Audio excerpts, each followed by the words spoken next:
அதெல்லாம் சூப்பரா போகுது. அங்க இல்லன்னு வச்சுக்கோங்களேன், வேற எந்த வேலையுமே நடக்காது. ஓ, இந்த மேனேஜர் வேலை அது மாதிரியா? இல்ல ஆனா சீக்கிரமா மேனேஜர் ஆயிடும். வீடு வெளியில இருந்து பாக்கிறதுக்கு பெருசா இருந்த மாதிரி இருந்துச்சு, உள்ள பார்த்தா சின்னதா இருக்கு. ஏய் அரசி, இங்க வா. என்னம்மா இங்க வா சொல்றேன். அக்கா ஏதோ சஸ்பென்ஸ் வைக்குது போல. வா வா. என்னம்மா கிச்சனுக்கு கூட்டு வந்தீங்க? இருந்தா இந்த போன்ல இருந்து இந்த போனுக்கு போட்டோ அனுப்பி ஸ்டேட்டஸ்ல வச்சு கொடுறீங்க. எதுக்குமா? ஏய் ரெண்டு குடும்பமும் சேர்ந்தது ஊருக்கு தெரிய வேணாம் மாடி. ஈடி ஒரு சின்ன விஷயத்துக்கு சலிச்சுக்கிறா. அப்புறம் உங்க மச்சான் மேலயும் என் மேலயும் இருந்த கோவம் போயிடுச்சா? அத உனக்கு பார்த்தாவே தெரியலையாக்கும். தெரியுது, ஆனாலும் தெரிஞ்சுக்கணும்ல.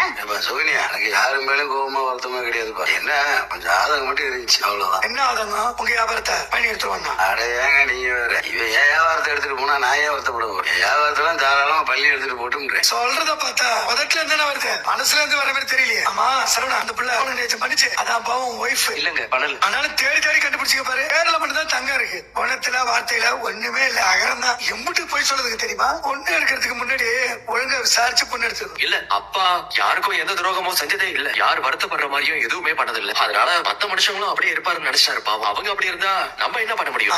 உங்க அப்பனு நீனே எங்களுக்கு பண்ண துரோகம் லிஸ்ட்ல இல்லையோ? ஈயோடவே கடைசி வரைக்கும் வாழ்றதை விட இப்பவாச்சும் உண்மை தெரிஞ்சதுன்னு எங்களுக்கு சந்தோஷம்.